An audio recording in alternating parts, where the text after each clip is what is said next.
Oui, Marc. J'ai une question. Vas-y. Jésus, au moins, il savait que, il savait son plan sur la terre.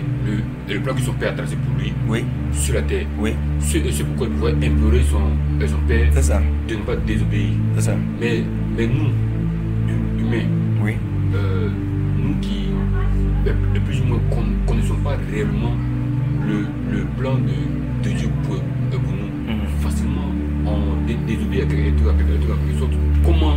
Comment réaliser le plan que Dieu a tracé pour nous et implorer le Seigneur afin de pouvoir rentrer dans ce plan-là. Mais son plan même est révélé dans les Écritures. Dieu en parle. Hein?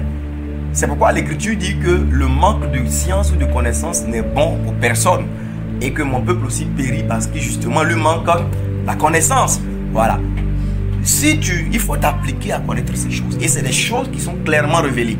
Je ne dis pas que si tout à l'heure j'arrive au carrefour là, entre aller à droite et puis aller à gauche, l'Écriture dit où je dois partir.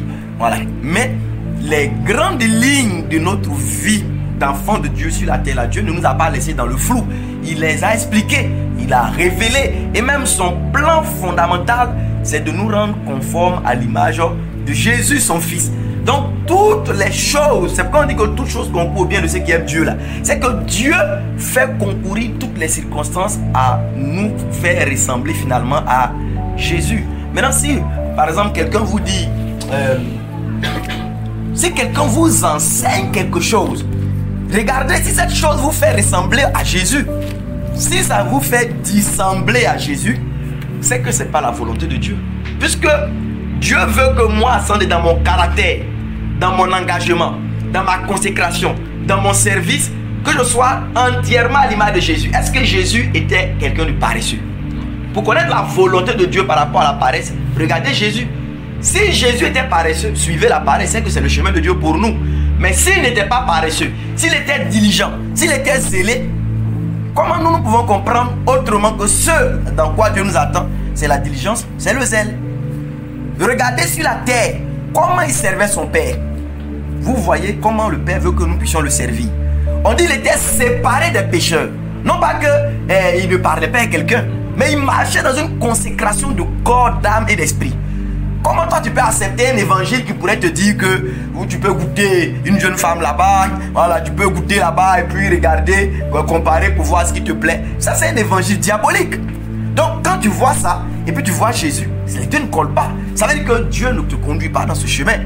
Si quelqu'un t'enseigne quelque chose qui te fait devenir vantard, orgueilleux, où on parle, pour toi reste pas à l'étranger, est-ce que pour Jésus rester à l'étranger ou pas? Ça restait.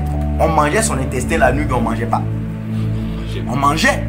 On marchait son pied, mais on ne marchait pas. On pouvait même cracher sur lui et il ne parlait pas.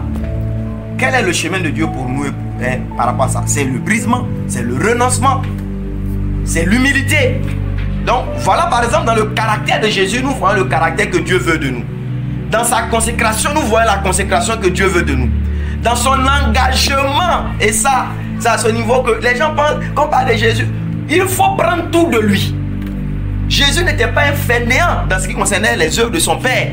Il n'y a pas un jour vous allez le trouver, il était à la plage, on s'est relaxant en disant que oh, là, non, hier là on a eu une veille, donc je ne me suis pas vite réveillé. Il était toujours sur pied pour les affaires de son Père. Je ne suis pas en train de dire que si un jour on va s'asseoir un peu à la plage en train de pécher. Ce que je nous fais comprendre, c'est que Jésus avait chargé les combats de son Père. Même déjà à 12 ans, il dit que je dois m'occuper des affaires de mon Père. Il était affairé aux choses de son Père. Mais nous, aujourd'hui là, donc quand tu marches en poursuivant tes propres intérêts, est-ce que tu suis l'exemple de Jésus? 1 Jean chapitre 2 verset 6 dit quoi? Lis 1 Jean 2 verset 6. 1 Jean 2 verset 6. Qu'est-ce qu'il y a écrit? Écoutez bien. 1 Jean 2 verset 6. Celui qui dit qu'il demeure en lui, Ça veut dire qu'on dit si quelqu'un ici dit qu'il demeure en qui? En Jésus, doit marcher aussi comme il a marché lui-même. Jean dit, quand vous dites que vous demeurez en lui là, Amen. On aime la confession. Je suis chrétien. Je suis chrétienne. Je suis enfant de Dieu.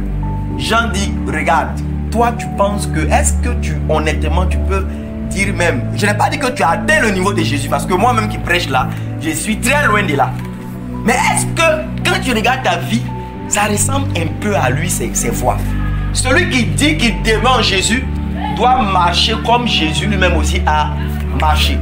Dans son caractère, dans son engagement, dans sa consécration, dans son ministère, dans son service. Voilà le chemin. Donc, par exemple, la volonté de Dieu pour toi, ben, si tu connais Jésus, tu connais sa personne, tu connais son caractère, tu connais ses voies, tu connais son œuvre, ben voilà la volonté de Dieu pour nous. C'est dedans que nous devons marcher. Maintenant, j'ai dit que, ben, est-ce que demain je veux me marier, est-ce que c'est Fatimata, je dois prendre bien, c'est Adjoa? Ben, je prie le Seigneur. C'est pas forcément les choses qui sont écrites noir sur blanc. Il y a un verset qui dit que si tu te maries, marie Adjoa. Voilà. Mais dans ce niveau, je prie aussi. Mais si mon cœur était cœur humble et sincère, Dieu saura aussi me conduire dans ce cas particulier. Mais en Jésus nous est révélé la volonté de Dieu pour nous. Comment Dieu veut que nous soyons. Comment Dieu veut que nous marchions. Est-ce que vous avez bien compris? C'est bon, non? Donc revenons à notre test de Matthieu. Je suis allé bien.